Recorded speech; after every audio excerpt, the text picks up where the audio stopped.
Assalamualaikum warahmatullahi wabarakatuh. Salam sejahtera bagi kita semua. Apa kabar anak-anak Bapak? Semoga kita semua dalam lindungan Allah Subhanahu wa taala di situasi pandemi coronavirus disease 19 atau COVID-19 yang melanda Indonesia. Baik, pada pertemuan kali ini kita akan bahas mengenai sel elektrokimia yang di dalamnya akan bahas mengenai sel elektrolisis dan hukum Faraday, dan juga kita akan bahas mengenai korosi.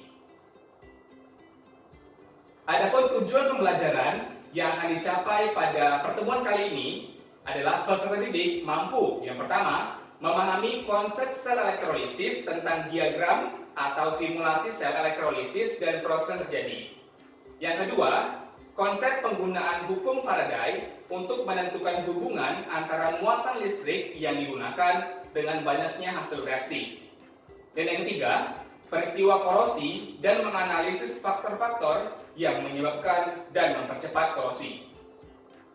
Sebelum kita sampai kepada pembahasan kita pada kesempatan kali ini, Bapak akan menjelaskan mengenai data dari Human Capital Index by World Bank Report tahun 2019 yang menunjukkan bahwa Indonesia menempati peringkat 87 dari 126 negara terhadap pembangunan manusianya. Di sini faktor yang menentukan adalah faktor pendidikan.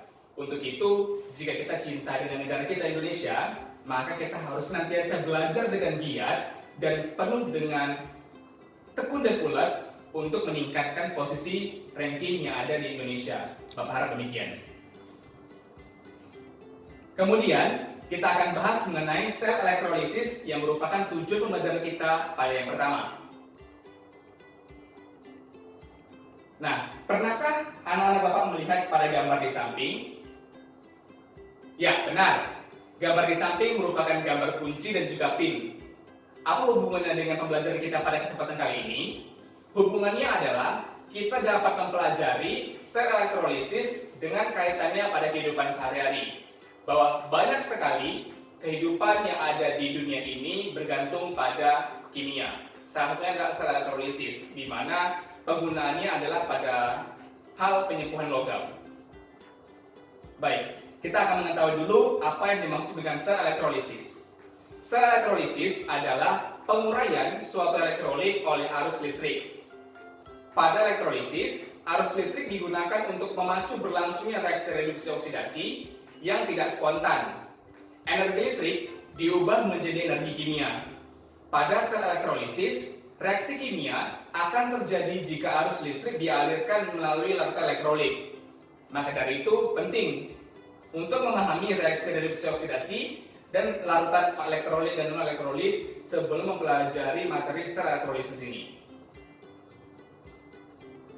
Nah, kemudian sel elektrolisis itu terbagi menjadi 3 ciri utama.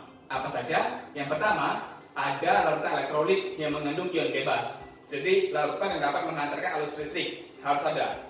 Yang kedua, ada 2 elektroda dalam sel elektrolisis, yaitu katoda dan juga anoda. Yang ketiga, ada sumber listrik dari luar seperti baterai yang mengalirkan arus listrik searah atau arus DC. Nah, ini merupakan 3 komponen utama yang harus ada pada sel elektrolisis jika nantinya kita akan membuat penyembuhan logam atau produk-produk yang dihasilkan dari sel elektrolisis. Kemudian, susunan dari sel elektrolisis adalah sebagai berikut. Tadi 3 komponen utama yang harus ada. Yang pertama adalah larutan elektrolit. Nah, di sini kita ada NaCl. Kemudian harus ada 2 elektroda, yaitu katoda dan juga anoda. Dan harus ada sumber listrik yang berasal dari baterai untuk mengarahkan arus listrik searah atau DC. Nah, dalam sel elektrolisis ini, katode merupakan elektrode negatif sebab dituju oleh ion positif. Anode adalah elektrode positif sebab ditinjau dari ion negatifnya. Komponen dalam sel elektrolisis adalah wadah, elektrode, larutan elektrolit, dan sumber arus searah. Nah, bagaimana prinsip kerja dari sel elektrolisis ini? Prinsip kerja dari sel elektrolisis berlawanan dengan sel volta yang sudah kita pelajari pada pertemuan sebelumnya. Susunan rangkaian sel elektrolisis juga berlawanan dengan susunan rangkaian sel volta. Pada sel elektrolisis, anode bermuatan positif, dan katode bermuatan negatif. Nah, pada pertemuan sebelumnya, sel volta anodanya bermuatan negatif, sedangkan katode bermuatan positif. Jadi dia berbanding terbalik antara sel volta dengan sel elektrode. Pada sel elektrolisis, pemberian kutub negatif dan positif didasarkan pada potensial yang diberikan dari luar. Maka dari itu kita memerlukan listrik yang berupa sumber listrik yang berupa baterai untuk mengalirkan arus listrik searah. Nah, selanjutnya kita akan bahas mengenai tujuan pembelajaran kedua, yaitu hukum Faraday. Faraday menemukan beberapa kaidah perhitungan elektrolisis yang dikenal dengan hukum Faraday. Nama Michael Faraday diabadikan dengan memberikan nama satuan dalam perhitungan elektrolisis, yaitu Faraday atau disimbolkan dengan F. 1 Faraday adalah jumlah listrik yang terdiri atas 1 mol elektron atau 6,0221367 dikali 10 pangkat 23 butir elektron, atau 1 Faraday sama dengan 1 mol elektron atau sama dengan 96.500 Coulomb. Terdapat hubungan antara Faraday dan Coulomb dalam persamaan F sama dengan Q per 96.500, atau untuk mencari Q sama dengan F dikali 96.500. Persamaan yang menunjukkan hubungan Coulomb, ampere, dan juga detik adalah Q sama dengan I dikali T. Hubungan antara Faraday, ampere, dan detik adalah sebagai berikut. F sama dengan Q per 96.500 atau sama dengan I dikali T per 96.500. Itu untuk mencari hubungan antara Faraday, ampere, dan juga detik. Hukum Faraday 1 berbunyi, jumlah zat yang dihasilkan pada elektrode berbanding lurus dengan jumlah arus listrik melalui elektrolisis. Secara sistematis, hukum Faraday 1 dapat dibuat sebagai berikut. W sama dengan mR per N dikali I dikali T per V. Nah, itu merupakan rumus dari hukum Faraday 1. Nah, ini merupakan soal dari hukum Faraday. Bapak mau 2 soal yang ada di papan tulis ini, anak Bapak kerjakan di buku latihan, kemudian dibuat videonya ya. Yang kedua, kita akan bahas mengenai hukum Faraday 2.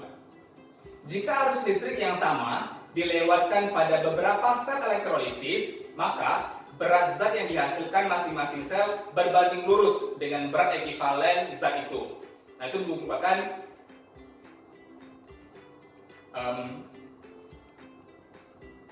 dari hukum Faraday 2. Kemudian, rumus dari hukum Faraday 2 adalah W1 per E1 sama dengan W2 per E2, di mana W1 merupakan massa zat yang dihasilkan untuk elektrolisis 1 dalam satuan gram, dan W2 merupakan massa zat yang dihasilkan untuk elektrolisis 2 dalam satuan gram, dan E1 merupakan massa ekivalen elektrolisis 1, kemudian E2 merupakan massa ekivalen elektrolisis 2.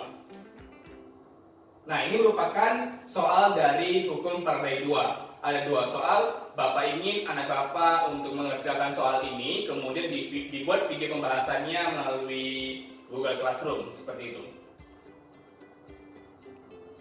Kemudian, kita bahas mengenai tujuan pembelajaran kita yang ketiga, yaitu korosi. Korosi merupakan kerusakan atau degradasi logam akibat reaksi reduksi oksidasi antara suatu logam dengan berbagai zat yang ada di lingkungannya, yang menghasilkan senyawa-senyawa yang tidak dikehendaki. Contoh paling lazim adalah perkeratan besi. Prosesnya yaitu logam mengalami oksidasi, sedangkan oksigen atau udara mengalami reduksi. Karena logam merupakan oksida atau karbonat. Nah, apa saja penyebab yang terjadinya korosi? Yang pertama adalah kelembapan udara. Yang kedua adalah adanya oksigen yang merupakan reduksi. Kemudian yang ketiga adalah larutan garam, yang nantinya jika suatu besi berinteraksi dengan garam akan terjadi transfer muatan dengan oksigen. Kemudian yang keempat adalah lapisan pada permukaan logam yang tidak merata. Yang kelima, keberadaan zat pemotor. Yang keenam, kontrak dengan elektrolit atau larutan yang dapat menghantarkan arus listrik. Yang ketujuh adalah temperatur, dan yang terakhir adalah pH atau derajat keasaman. Nah, bagaimana cara mencegah korosi agar tidak terjadi pada perkaratan besi?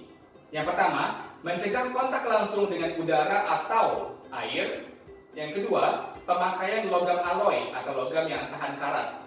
Yang ketiga, pemakaian lapisan pelindung bisa berupa cat, pelumas, atau dicampur dengan logam lain. Dan yang terakhir, elektrokimiawi. Ini merupakan proses untuk menghilangkan perkaratan pada besi. Barangkali itu saja yang dapat Bapak sampaikan pada pertemuan kali ini. Bapak harap untuk dapat menyelesaikan 4 soal tadi yang ada untuk dapat dikirim melalui Google Classroom. Sampai jumpa di pertemuan selanjutnya. Assalamualaikum warahmatullahi wabarakatuh.